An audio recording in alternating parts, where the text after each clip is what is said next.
Welcome to another week, another show of Hawkeye with me, Dave O'Hara. Momentarily, you'll see our buddy Owen Sebring on screen with me. Owen, of course, is the sports anchor at Iowa's News Now or CBS 2 and Fox 28.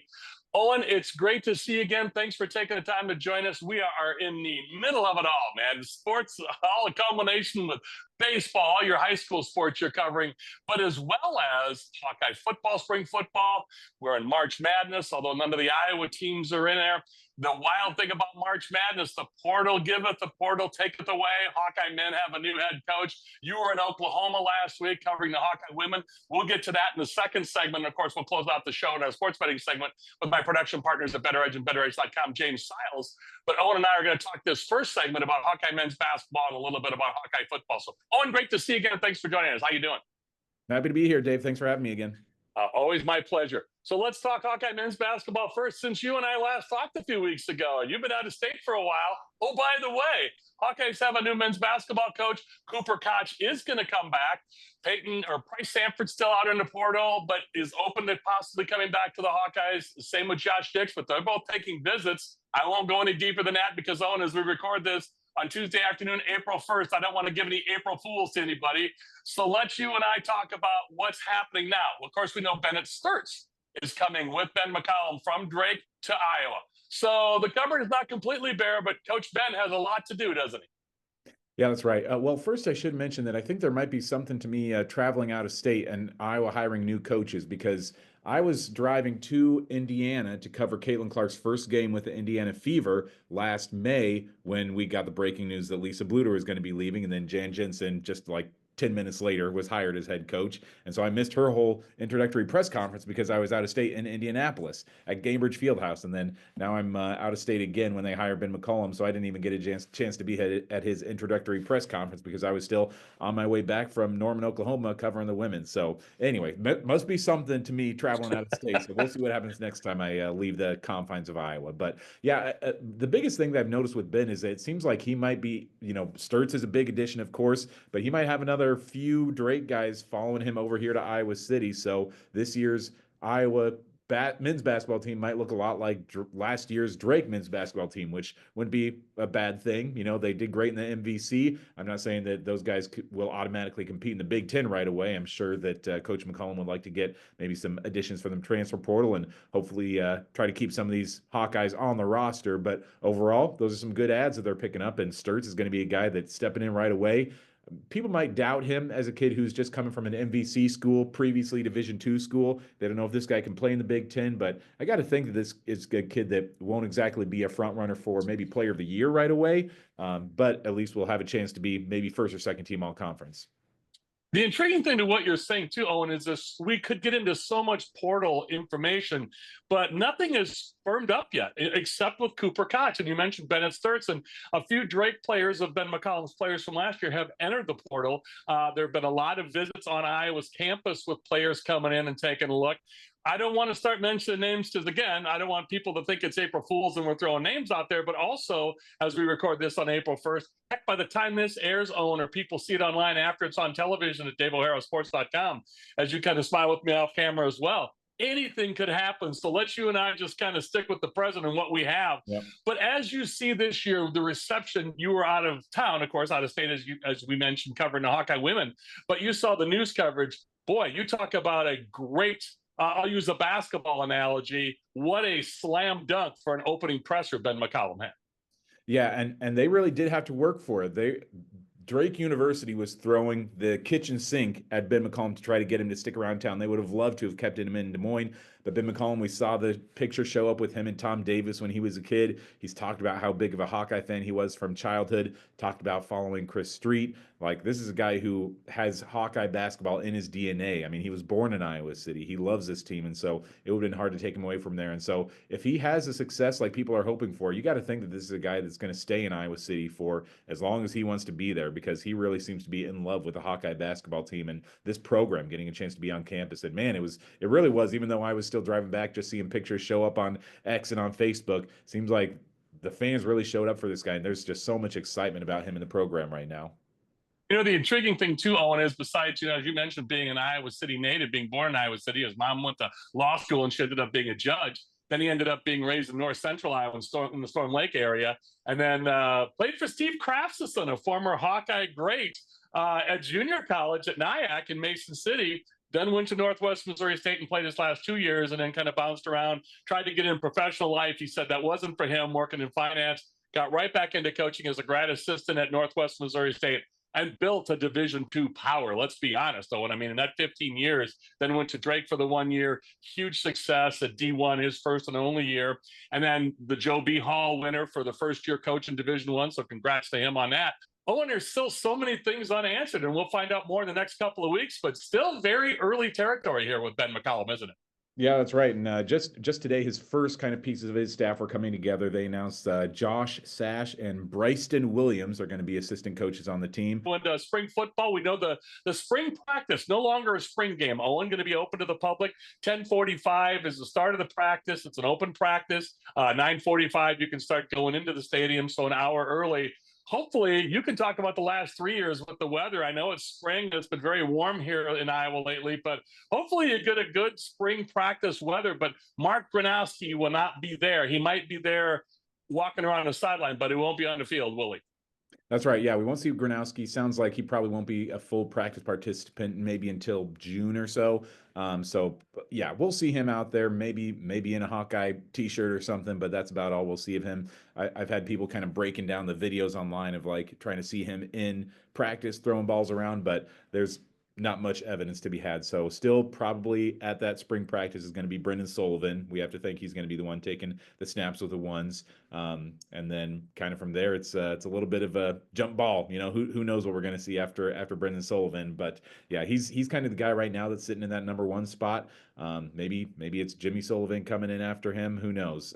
James Reesar, we don't know where he's at this point. But Brendan Sullivan, at least for now, is the guy, and a guy that I'm sure that the Hawkeye coaching staff would love to keep on campus. Yeah, and it's interesting. We talk about quarterback play. It was so important last year. And, Mark Gronowski had the off-season surgery, and we knew this coming in. But the portal stepped up for the Hawks in football again at quarterback. You mentioned Brendan Sullivan last year, a portal. And the intriguing thing with Gronowski is the Swarm Collective came through. Took some money to get him here, but he's here, and Kirk Ferentz is very excited about him and said he'll be ready, like you said, in June when he can start throwing again. And one other thing about football, a note I want to make with you, Owen, is that your cohort, Mitch Fick, who's been on this show a lot, usually covers football with us, and you get basketball duty with us. Mitch did so while you were out of state covering the Hawkeye women, and we'll talk about that next segment. It was interesting that Mitch had the pro day interviews. And if you want to see those, go to Iowa's News Now, the YouTube page, or iowasnewsnow.com, the website for Fox 28 and CBS 2, where Owen is the sports anchor there. Coach Mitch Fick is the news anchor and covers sports as well. But you guys have more content than we know what to do with. Oh, and my goodness, we got to wedge it in whenever we can with a shoehorn here. But you ready to go with segment 2? We'll talk some Hawkeye women's basketball, Owen? You got it. Let's do it. Thanks so much. Folks, he is Owen Sebring. I'm Dave O'Hara. We'll be back with more Hawkeye in just a few moments. Hawkeye is brought to you by BetterEdge, your ultimate social betting marketplace. With no VIG, you're bound to win more on every bet on BetterEdge. Founded by Hawkeye alum James Seils and proud Iowan Greg Kieski, BetterEdge delivers an unmatched betting experience. Plus, what's not to love when they're committed to supporting charities and children's hospitals near you? Join the action now. Sign up at betteredge.com/Hawkeye and get $10 to start winning more today. BetterEdge, where your social betting means your bets go further and you win more. Welcome back to Hawkeye with me, Dave O'Hara. Momentarily, you'll see our buddy Owen Sebring, who was kind enough to join us for 2 segments today. We talked Hawkeye men's basketball first segment and also some Hawkeye football. Now we're going to talk Hawkeye women's basketball. Of course, as we mentioned, Owen was down in Oklahoma last week covering the Hawkeye women. Owen, of course, is the sports anchor at CBS 2 and Fox 28. Iowa's News Now. We always appreciate Owen's input. And Owen, you were there in person. Let's talk briefly about the Hawkeye women who won handily over Murray State. And there was a lot of Iowa connections there from Waterloo West. 2 players, one at Murray State, one at Oklahoma. So the Hawkeyes got to see them both. But tell us what you saw in the first game against Murray State and then rolling into Oklahoma. I do want to lead you into this, though. Very cool stuff with Jenny Lillis Baranchek when she played at Iowa in the early 2000s. under Lisa Bluter and Jan Jensen, and her teammate Jamie Cavey Lang, or Jamie Cavey back then. She just recently, unfortunately, lost her battle, a long-term battle with cancer. And I thought Jenny was so classy and got emotional talking to you and other reporters about her experience playing at Iowa and with Jamie Cavey Lang, and suggested, hey, and came up with the idea of wearing 52 pins, Jamie's number, for both the Iowa coaching staff and Oklahoma. But I want to touch on that in a little bit, but let's talk Murray State first, please, though. Well, yeah, that was the strange thing about those two games we had down there, was because when they played Murray State, who's a pretty good team out of the MVC, boy, Iowa looked about as good as we've seen them all season. You know, just picturesque performance, set their program record for assists in a game in an NCAA tournament setting. So everything just seemed to be firing on all cylinders. They definitely did benefit from Murray State's star player going down in the third quarter with an injury, and she wasn't able to return. Then their other post player fouled out of the game, and so from there it was just already kind of over. But yeah, it was just the best performance by the Hawkeyes in that first round game, and then second round just totally looked different. I mean, that was kind of the strange thing about those first and second games, was because Iowa's looked so good late in the season against some of the best teams in the country. They beat USC. They nearly went to overtime with UCLA. They played great against Ohio State in the Big Ten tournament. But then, boy, Oklahoma, that was about as bad as I've seen them play all season. So any of the fans that traveled down there to Norman, Oklahoma to see the Hawkeyes play got to see, kind of a tale of two teams. They got to see the best of Hawkeyes and the worst of Hawkeyes. Yeah, no doubt. And Hallie Polk, again, played with Murray State at Waterloo West, as we talked about. And now we go to another Waterloo West talent, and Sahara Williams. And as you mentioned, you got to see to quote the great story, the best of times, it was the worst of times. You got to see a big rollout against Murray State, and then just a huge comeuppance against Oklahoma. No surprise. And by the way, Owen, interesting to note, Murray State was the top offensive scoring team in the women's basketball in the country this year. Oklahoma was number 4. They were able to hold Murray State in check, as you mentioned, with a little bit of foul trouble and some of the injuries they had. But it was not easy against Oklahoma, as we kind of predicted. Yeah, the strange thing about that Oklahoma game, though, too, is that they too had another big, tall post player who was kind of their best talent coming in, and I kind of thought, boy, if we are able to contain her, then we've got a pretty good chance of winning this game. And boy, they contained her great. They played great against their post player, but everybody else was kind of filling in the pieces, and just everything seemed to be firing on all cylinders for Oklahoma. I think they started the game something like 1 for 10 on 3-pointers, and then in the second half made 12 of 14 or something like that. I mean, they just couldn't miss from 3-pointers in the second half. Sahara Williams had a great first quarter. I think 13 points in the first quarter against Iowa, a player that I know Jan Jensen talked about how badly she wanted to try to get Sahara on the Hawkeye roster back when she was coming out of high school at Waterloo West. And yeah, it was just one of those games that felt like it was everything went Oklahoma's way. And it was just kind of the perfect storm against Iowa where, yes, officiating calls maybe didn't go their way, but that had very little to do with the outcome. There was just nothing it seems like that Iowa could do against Oklahoma that day. Kind of a fitting game for Jenny Baranczyk to make it to her first Sweet 16 as an Oklahoma head coach, doing it against her alma mater. Yeah, and we didn't get the we didn't get the Iowa-UConn matchup that we had last year. So Oklahoma got blown out by Connecticut the next game. But as you mentioned, Jenny Lillis Baranczyk now, and so Iowa native, Des Moines area kid, and played at University of Iowa, coached at Drake. Seems to be a lot of symmetry there, Owen, between Drake and Iowa and Drake. But, yep. It's intriguing when you mention that about for the first time. Let's also mention you were in Oklahoma at Oklahoma's home court. So unlike Caitlin Clark and the Hawkeyes of the last couple of years, not just going to the national championship game back-to-back years, but having home games in those first 2-round games are important. And the Hawks ran into a buzzsaw. I think no matter where that game was played, it was going to be a tough game regardless. But, Owen, it's going to be very tough because this state and Hawkeye fans have really fallen in love with Sydney Falter and Addie O'Grady. And so, and even Lucy Olson in one short year. So we're losing some seniors, senior leadership, and just a lot of fun, but some great talent coming back next year, as well as incoming talent. So again, as you and I talked about with the men's team in the first segment, the portal giveth and the portal taketh away. And yeah, Addie Deal is going to be a big deal coming in from California as the top recruited point guard, which made things a little more crowded. Aaliyah Guyton entered the transfer portal, so she went up back at Iowa. for her sophomore years and moving on. So she had a heck of a freshman year for coming in injured with a torn ACL or blown out knee, rehabbed and started working her way in. She had a very nice season, Owen, for a freshman. Yeah, she was great. I mean, I can really understand, and I think a lot of Hawkeye fans can understand her desire to leave because she knew coming back next year with Addie Deal, with Taylor Strimlow coming in there, like it was just going to be really tough for her to get a lot of significant minutes like she wants and like she frankly deserves at a Power 5 program. Like she is that good. And so I think that Hawkeye fans understand, but it was kind of tough to see her leave just because this freshman class felt like kind of a special one for Hawkeye fans, having those 5 freshmen come in and you kind of wanted to see them enjoy this journey to completion 4 years from now, have all 5 make it from their freshman to their senior years. All 5 freshmen were on the court together at one point in the Big Ten tournament, so you almost would have liked to have seen that happen every year going forward. But yeah, it's tough losing a player like Aaliyah who really could have provided a lot of spark off the bench for this team going forward. But you kind of understand, yeah, this team does have one of the best recruits in the country coming in this next season. So Aaliyah Guyton, just kind of not as much room for her anymore. So I am really interested to see where she ends up. I feel like she's a good enough player that she could end at another power program and really make a difference somewhere.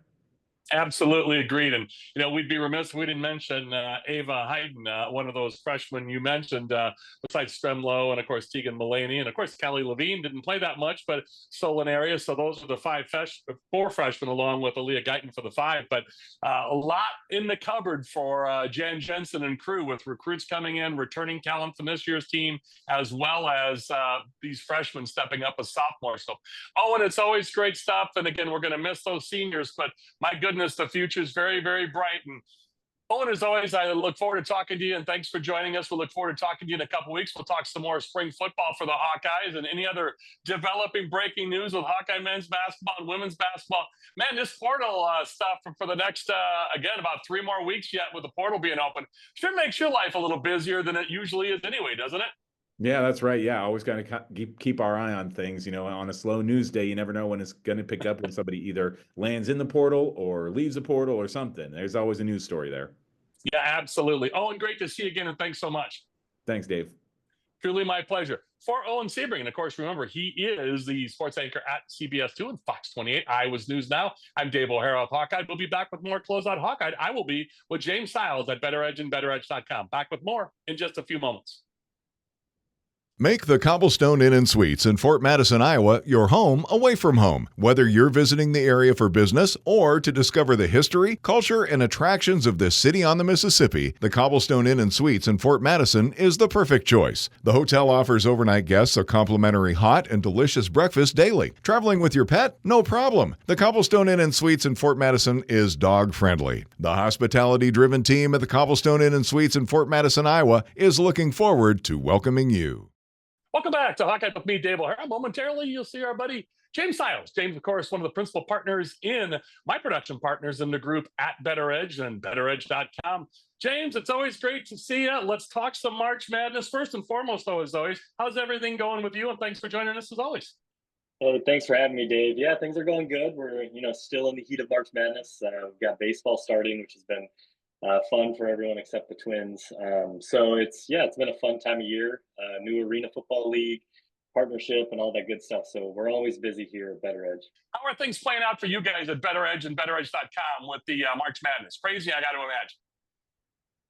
Yeah, it's been crazy. It's our favorite time of year. I think a lot of people always ask us, is the Super Bowl your busiest time? And for us, it's our busiest day, but this is by far our busiest time. And just from the last couple of years, the women's tournament getting more and more popular, and we haven't seen really any drop off, even with Caitlin Clark not in it this year. You got stars like Juju and everyone in that league that's kept the volume up even on our platform. And we implemented brackets last year as well, and so we see a ton of activity on the bracket side of things, and we have betting directly right into the brackets as well. So I think with it being chalky, sometimes those early matchups we saw a lot of blowouts, but it's going to make what I believe is one of the best Final Fours for both of the leagues because these matchups are amazing. Outside of my pick was Duke at the beginning of the year. The last time I thought a team was as heavily favored to win was the Kentucky Anthony Davis year and all of that, and they ended up losing to Wisconsin in the Final Four. So this year I was like, well, I'm going to pick Duke. I think they're the one. So I'm still riding with them, but in my bracket, everything else is busted. So I refuse to ever do the 4 number 1 seeds, and sure enough, this year it just backfired majorly. I like the way you took a little risk though, because Cooper Flagg was coming in with a bum ankle, but he has held strong, and he and his Duke Blue Devils all the way to the Final Four, as you mentioned, and still progressing. It's interesting when you mention, we talk about some of the other things going on in March Madness. When you mention some of these being chalky and 4 number 1 seeds, the last time and only other time it happened in NCAA history in 2008.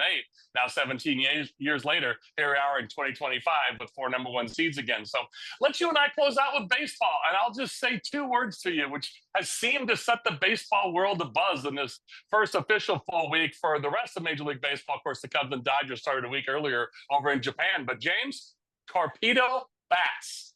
Your thoughts? I mean, and it's not just the Yankees against the Brewers this weekend at Yankee Stadium with that short right field porch.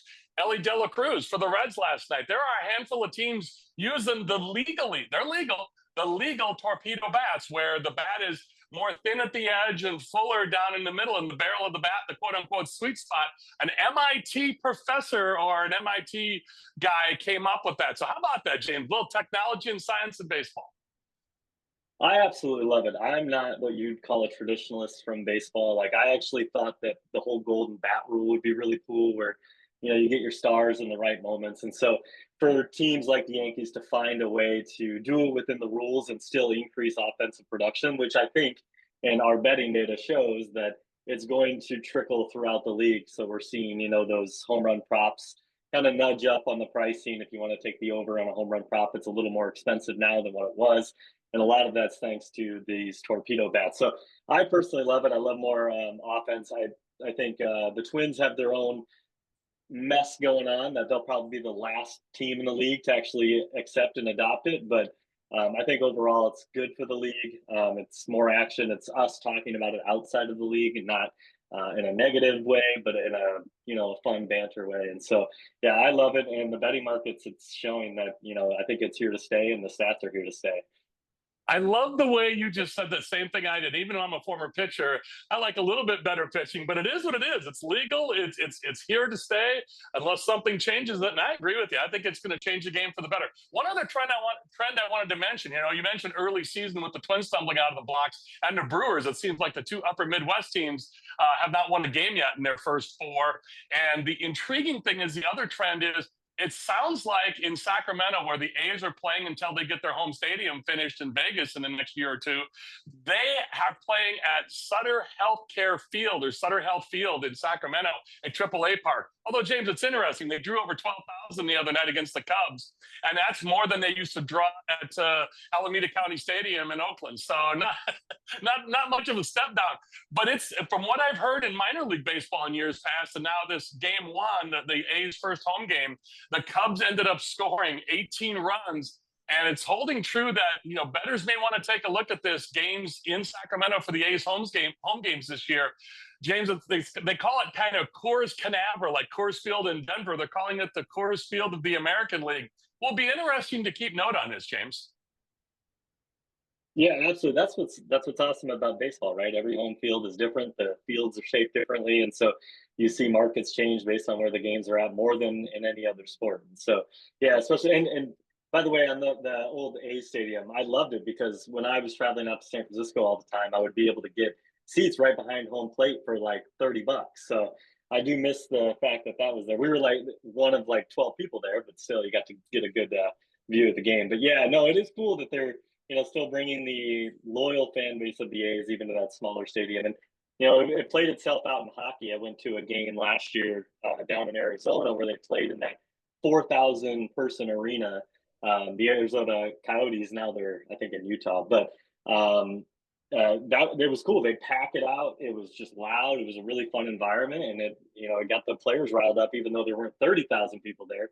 There were an active 4,000 is just as good as an inactive 20,000. So Yeah, they're now the Utah Hockey Club, but the intrigue from the Phoenix Coyotes. But the intriguing thing to that too, James, is I've been out to Oakland many times as well, at County Stadium or Alameda County Stadium, and Network Suites had changed many corporate names, insert corporate name.